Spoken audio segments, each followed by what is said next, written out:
3. Bitcoin as a means for the separation of state and money. Religion has been a formative principle of human society, whether you like it or not. From religion and the religious order, numerous developments have arisen. For example, it was Sumerian priests who first started keeping records in a cuneiform script that formed our first written texts. The religious order formed the first form of authority in early societies, as far as historians have been able to ascertain. Accounting, legislation, jurisprudence, healthcare, and other matters that we now entrust to the state or another third party were in the hands of the priests, clergymen, shamans, and medicine men who held power from their religious position. Throughout history, we see that various areas of society have further developed. These developments have been accompanied by increasing specialization. Where the religious order, represented by one or many, was responsible for more or less everything in the beginning, we now see accountants, judges, lawyers, doctors, nurses, surgeons, ministers, officials, scientists in thousands of fields, etc. The state, where money comes from. An important step in this development has been the separation of state and religion. This happened on a large scale only after the French Revolution of 1789 or 1799. In the whole of human history, this is only a blink of an eye ago. The state, in turn, is also the bearer of various concepts and tasks that can split off over time. Without getting involved in a political discussion about the desirability of privatization, I want to note here that there is a movement, at least in the Western world, from a government that interferes in most things to a government that leaves more and more to individuals, charitable organizations, and businesses. However, until recently, little to no thought had been given to whether the state should be the issuer of currency and the manager of the monetary system. It was just how things were done, or at least how most people thought things were done, because, as mentioned, central banks are not only owned by the government. The reason behind this mostly unconscious status quo are simple. 1. The role of monetary monopolists give power to the state. So there is no incentive for the state to investigate or draw attention to this issue. Given the influence of greed and lust for power in our governments, this lack of motivation is very urgent and significant.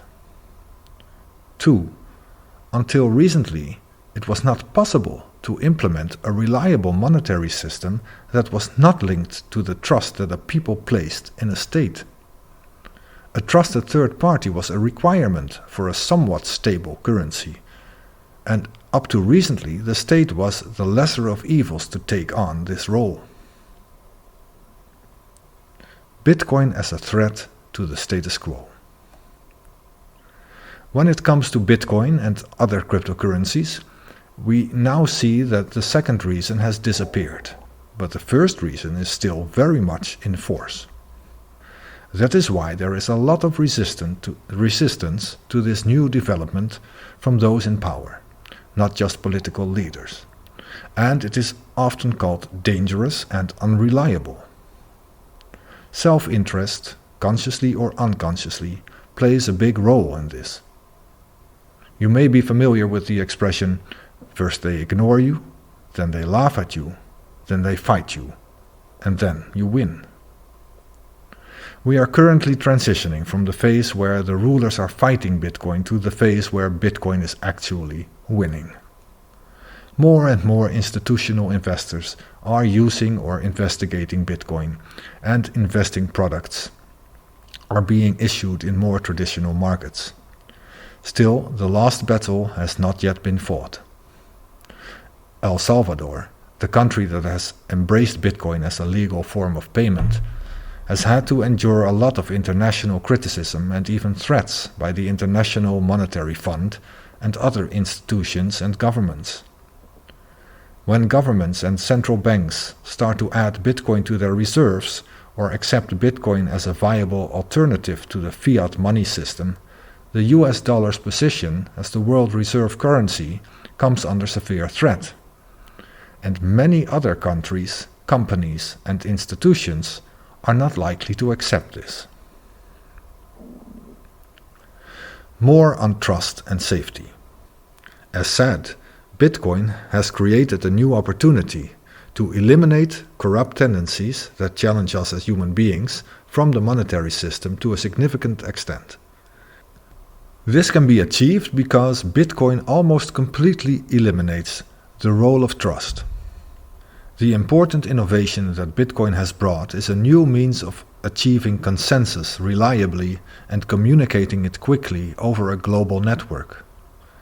Bitcoin is a completely transparent, thus not truly anonymous, system that allows users to easily reach agreement on the accuracy and validity of transactions and other information on the network.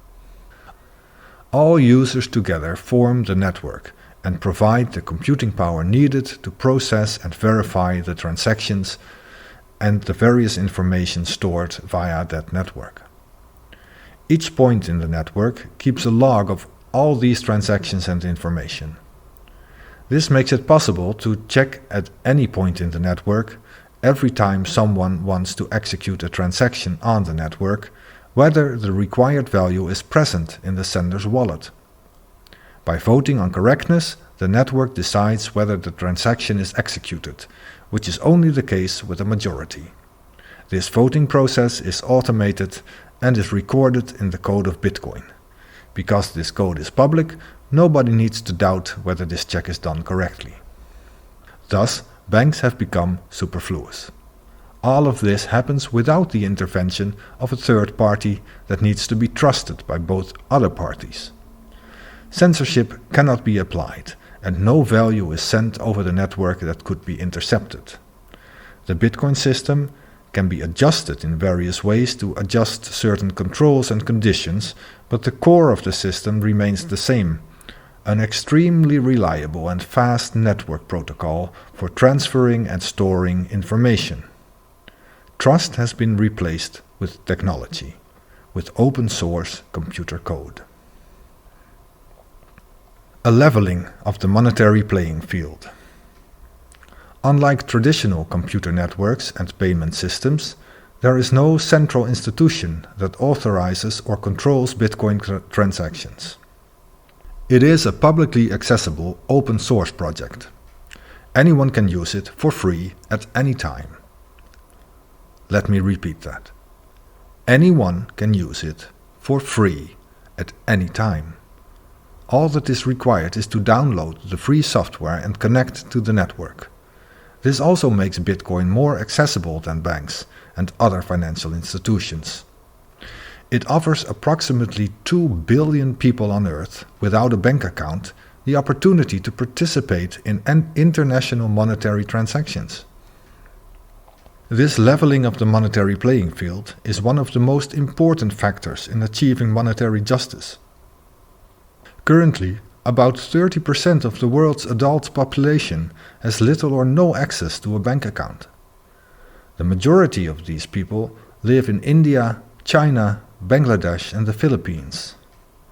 Smartphones and internet connections are more widespread in those countries than bank accounts, and the number of smartphones is also rapidly increasing there.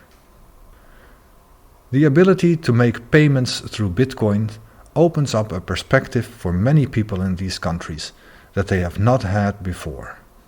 Doing business, participating in economic activity, and being an entrepreneur. For these people, Bitcoin can mean the difference between ongoing poverty and a way out of it. And there is no bank that needs to give them permission for that. And they also don't need money to open an account and hold it.